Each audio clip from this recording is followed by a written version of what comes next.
दोस्तों, अगर हम 2025 को प्रैक्टिकली देखें तो ये साल इंडियन इक्विटी मार्केट के लिए काफी मिक्स्ड और डायरेक्शनलेस रहा। निफ्टी 50 पूरे 12 महीने लगभग फ्लैट ही ट्रेड करता रहा। ना कोई स्ट्रांग रैली बनी और ना ही कोई मेजर गिरावट आई। इंडेक्स इस साल 21,700 का लो भी बनाया, फिर रिकवर होकर 26,300 का हाई भी टच किया। लेकिन ओवरऑल पूरा साल ये एक रेंज बाउंड में ही ट्रेड करता रहा। इस रेंज बाउंड मूवमेंट से एक बात क्लियरली समझ में आती है, 2025 में मार्केट की ओवरऑल स्ट्रेंथ लिमिटेड थी। सरफेस पर निफ्टी स्टेबल दिख रहा था, लेकिन जमीन पर रियलिटी कुछ अलग ही थी। मार्केट को mainly large cap stock support कर रहे थे, जबकि मिड कैप और स्मॉल कैप स्टॉक्स में वैल्यूएशन हाई थे और परफॉर्मेंस वोलेटाइल ही रही। इसका सिंपल मतलब ये है कि अगर आपका इन्वेस्टमेंट लास्ट 12 महीनों में इंडेक्स बेस्ड या लार्ज कैप में रहा होगा तो आपका पोर्टफोलियो काफी स्टेबल रहा होगा। लेकिन अगर आप mid cap, small cap, thematic stock में ज्यादा एक्सपोज थे तो आपने वॉलेटिलिटी भी फील की होगी और रिटर्न्स ने डिसअपॉइंट भी किया होगा। मार्केट ऊपर से काम दिख रहा था, पर मेजोरिटी स्टॉक्स में कोई खास मोमेंटम या रैली नहीं दिखी। 2025 से हमें एक क्लियर मैसेज मिलता है कि इंडेक्स का फ्लैट या स्टेबल रहना जरूरी नहीं कि मार्केट अंदर से स्ट्रांग हो। Actual picture sectors, valuation, mid cap and small cap performance से समझ में आती है। और इसीलिए 2026 में हमारा इन्वेस्टमेंट अप्रोच सिलेक्टिव, डिसिप्लिन और वैल्यूएशन फोकस्ड होना बहुत जरूरी है। इस बैकग्राउंड के साथ जब हम 2026 की प्लानिंग करते हैं तो एक चीज समझना जरूरी है, ये साल सिलेक्टिव इन्वेस्टर का होगा, एक्साइटमेंट पर ट्रेड करने वालों का नहीं।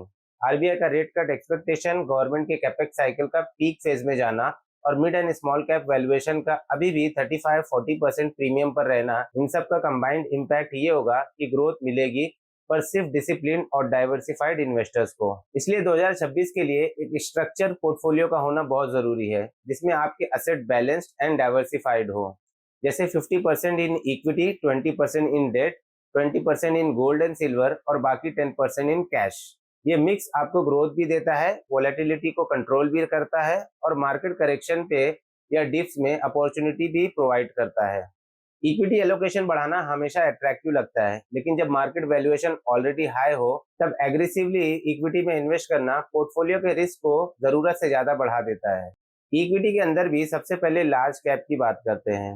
2026 में लार्ज कैप आपके पोर्टफोलियो का बैकबोन होना चाहिए, क्योंकि वैल्यूएशन रीजनेबल है, लिक्विडिटी वेटेड इनफ्लो भी इसी सेगमेंट में आते हैं और मार्केट अनसर्टेनिटी के टाइम लार्ज कैप ही कुशन और स्टेबिलिटी प्रोवाइड करते हैं। Around 28% allocation in Nifty 50, Sensex या निफ्टी टॉप 100 ईटीएफ में बिल्कुल लॉजिकल रहेगा।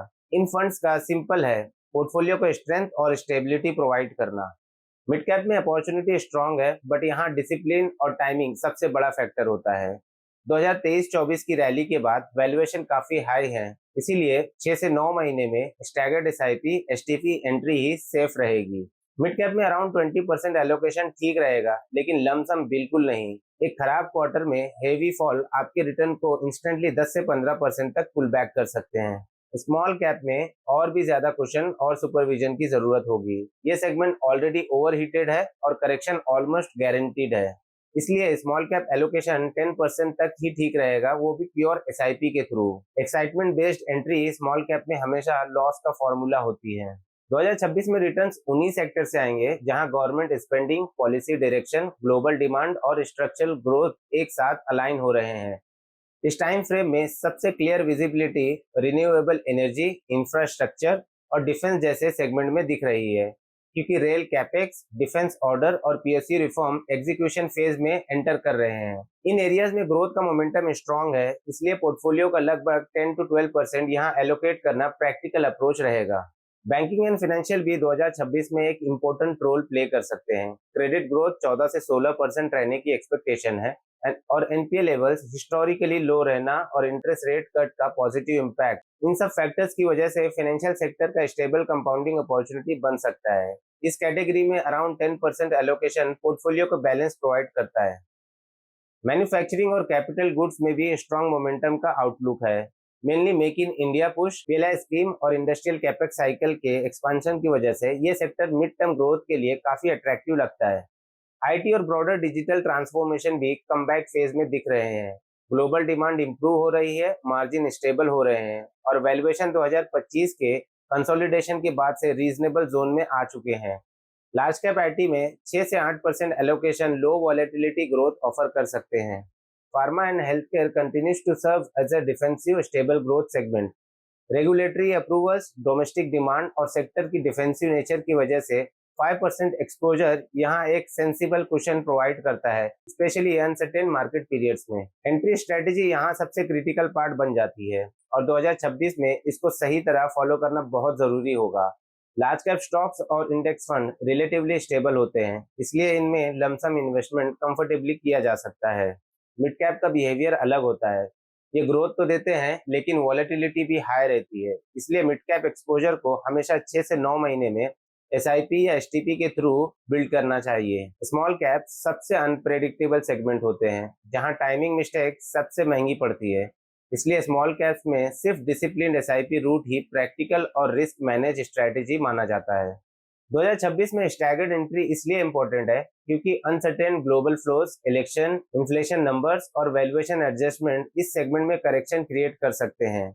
Staggered investment market timing risk से बचा लेता है। अब बात करते हैं डेट इन्वेस्टमेंट की, जिसे लोग इग्नोर कर देते हैं। ये asset class surprisingly strong performance दे सकता है। 20% एलोकेशन इन डेट इंस्ट्रूमेंट जैसे short duration fund, corporate bond fund, banking and PSU fund perfect fit रहेंगे। गोल्ड में 10% एक्सपोजर बहुत जरूरी है। इस साल गोल्ड ने 70% से भी ज्यादा का रिटर्न दिया है और 2026 में भी 10 से 15% का एक्सपेक्टेशन रीजनेबल लग रहा है, because global uncertainties, currency weakness and central banks buying continue रह सकती है। फिजिकल गोल्ड के बजाय डिजिटल गोल्ड या ईटीएफ में इन्वेस्ट करना बेटर ऑप्शन हो सकता है। सिल्वर एक tactical high risk high reward asset है। EV battery, solar demand and industrial consumption इसको पुश देंगी, इसलिए 5% allocation in silver logical step होगा। अब सबसे इंपॉर्टेंट चीज, कैश स्ट्रैटेजी। 2026 में कैश आपके सबसे बड़ा वेपन होगा। पोर्टफोलियो में 10% कैश परमानेंटली रखें। मार्केट जब 5% डिप हो तो लार्ज कैप ऐड करें, 10% डिप हो तो मिड कैप ऐड करें, 12 से 15% के करेक्शन पर स्मॉल कैप में एसआईपी इंक्रीज करें। यही स्ट्रैटेजी आपके पोर्टफोलियो को स्टेबल रखेंगी। लिक्विडिटी बफर और इमरजेंसी फंड में फर्क समझना बहुत जरूरी है। लिक्विडिटी बफर मार्केट करेक्शन पर फ्रेश बाइंग के लिए इस्तेमाल होता है और emergency fund life expenses cover करने के लिए होता है। फाइनली 2026 में अवॉइड करने वाली चीजें सिंपल है। Penny stocks, random multibagger list, small cap lumpsum investment, over concentrated bets और फोमो बेस्ड एंट्रीज, ये सब लॉस के शॉर्टकट्स हैं। अगर आप एक आइडियल 2026 पोर्टफोलियो फॉलो करें, 50% in equity, 20% in debt, 20% in gold and silver और 10% कैश, तो आप मार्केट करेक्शन का बेनिफिट भी ले सकते हैं और बुल मार्केट में भी कंफर्टेबली पार्टिसिपेट कर सकते हैं। ये बैलेंस अप्रोच ही लॉन्ग टर्म कंपाउंडिंग का फाउंडेशन बनाती है। और आखिर में बस एक फॉर्मूला याद रखिए, right sectors, right market cap, right liquidity planning और राइट एंट्री, ये डिसिप्लिन आपको 2025 में बेस्ट रिजल्ट दे सकती है।